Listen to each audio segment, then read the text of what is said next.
धनबाद जिला बल में प्रतिस्थापित 2 इंस्पेक्टर साइबर थाना प्रभारी अक्षय राम एवं जोड़ा पोखर थाना प्रभारी राजेश कुमार का डीएसपी में प्रोन्नति होने के बाद धनबाद पुलिस मुख्यालय में पिंपिंग सेरेमनी का आयोजन किया गया, जहां एसएसपी प्रभात कुमार ने बैज बनाकर दोनों पुलिस पदाधिकारी को डीएसपी की नई जिम्मेदारी के लिए शुभकामनाएं दी। मौके पर एसएसपी ने उन्हें नई जिम्मेदारियों से अवगत कराया और कहा कि जैसे जैसे आपकी पद और प्रतिष्ठा बढ़ती है, आपकी जिम्मेवारी भी बढ़ती जाती है। अब आपको तय करना है कि आपके अंदर में काम करने वाले ऑफिसर आपको किसी नजर से देखेंगे और आप किस तरह से उनसे काम लेंगे।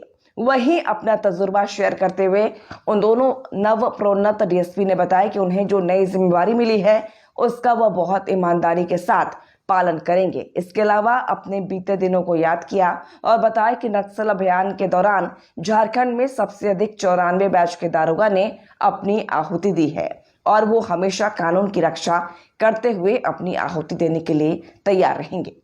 हमारे जिला में पदस्थापित 3 पुलिस निरीक्षक, जिसमें से 2 धनबाद जिला पुलिस में कार्यरत थे और 1 सीआईडी में कार्यरत थे, उन तीनों को गत मंथ सरकार के द्वारा पुलिस उपाधीक्षक की कोटि में प्रोन्नति प्रदान की गई है। उसके आलोक में जो धनबाद जिला पुलिस में 2 हमारे पुलिस निरीक्षक कार्यरत हैं, उनके लिए आज पिपिंग सेरेमनी का आयोजन किया गया है, जिसमें जो प्रोन्नत रूप में उनके स्टार्स जो बैच होता है वो लगाया गया है। और जो सीआईडी में यहाँ पदस्थापित थे उनमें उनको मुख्यालय के द्वारा पहले ही ये सेरेमनी करा दी गई है। तो मैं उन तीनों को और उज्जवल भविष्य के लिए और आगे जहाँ भी पदस्थापना हो उसमें अच्छे से काम करते रहे, उनका बचा हुआ जो करियर है वो डीएसपी ग्रुप में काफ़ी अच्छा रहे, काफ़ी सुनहरा रहे, इसकी शुभकामनाएं देते हुए मैं अपनी बेस्ट विशेष दिया हूं। और आज इस कार्यक्रम में धनबाद पुलिस अधीक्षक ऑफिस में जितने लोग थे सभी लोग यहाँ शामिल हुए हैं। और ये जो हमारे 3 अधिकारी हैं पुलिस निरीक्षक से पुलिस उपाधीक्षक बन गए हैं, तो इन तीनों को बहुत बहुत बधाई। एंड ये लोग अब प्रोन्नति के साथ साथ एडिशनल जिम्मेदारी आती है तो उसके साथ अपना काम अच्छे से करें और सरकार में अपनी सेवाएं देते रहें। इसी उम्मीद के साथ मैं इन लोगों को बधाई देना चाहता हूं। और सरकार जिस उम्मीद से आजकल ससमय लोगों को प्रमोशन मिल रहा है, जिस उम्मीद से सरकार ये काम करती है, मैं उम्मीद करता हूं कि हमारे अधिकारी भी उसी उम्मीद से झारखंड सरकार में कैसे आगे सरकार चलते रहे, कैसे हम लोग आगे अपना काम करते रहे बढ़िया से, ताकि अपनी छवि भी ठीक हो, सरकार का काम भी होता रहे। इसी उम्मीद के साथ मैं अगेन तीनों को बधाई देना चाहता हूं और यही आज सेरेमनी थी।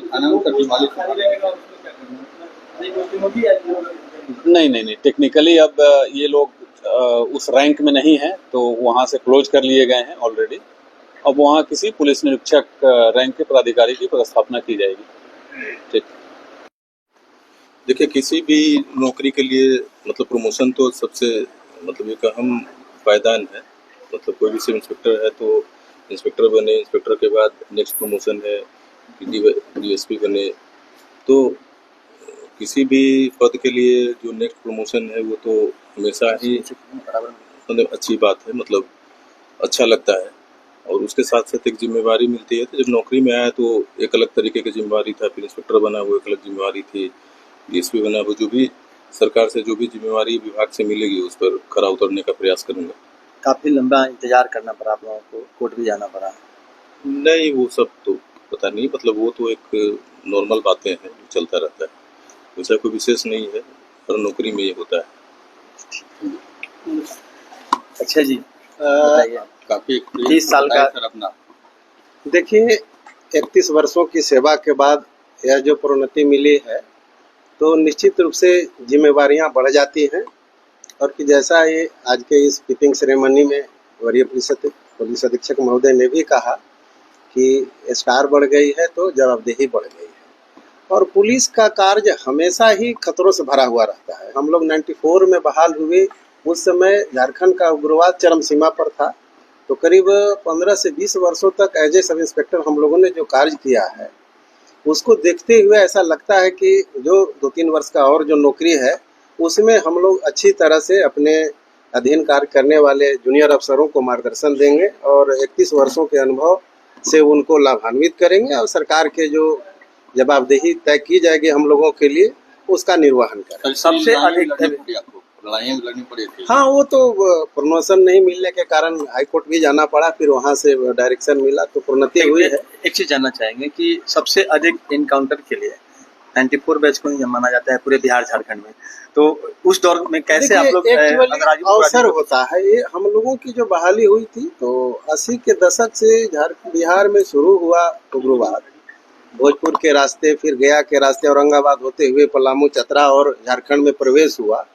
तो हम लोग जो 94 में बहाल हुए उस समय लगभग 90 के दशक से प्रवेश हो चुका था पलामू और चतरा में, मतलब झारखंड, आज के झारखंड का। तो हम लोगों ने उग्रवाद को बढ़ते हुए देखा, उग्रवाद का मतलब चरम सीमा देखा और नीचे गिरते हुए देखा। तो इस परिस्थितियों में हम लोगों के लगभग लोगों ने इसको फेस किया, इनकाउंटर किया। और आपको जानकारी के लिए 94 बैच सिर्फ झारखंड में 67 लोग जो है शहीद हुए। आपको जानकर आश्चर्य होगा, टोटल पुलिसकर्मी 500 लगभग 60 के आसपास में शहीद हुए हैं इस उग्रवाद की लड़ाई में। झारखंड बनने के बाद लगभग 25 वर्षों में इतना शहादत जो है किसी विभाग ने नहीं दिया है। और बिहार में भी कमोबेश गया है, और कुछ मगध प्रमंडल और कुछ और उधर जहानाबाद को छोड़ दिया जाए तो बिहार में भी इतनी मतलब शहादत बिहार की पुलिस ने भी नहीं दी है। क्यों? क्योंकि झारखंड जो है जंगल पहाड़ से घिरा हुआ है और उग्रवादियों के लिए सुविधाजनक ट्रेन है। तो हम लोगों ने शहादत दिया है, इसमें कहीं कोई दो मत नहीं है। और बचे खुचे जिंदगी में भी हम लोग यदि आवश्यकता पड़ा तो शहादत देने के लिए भी तैयार है।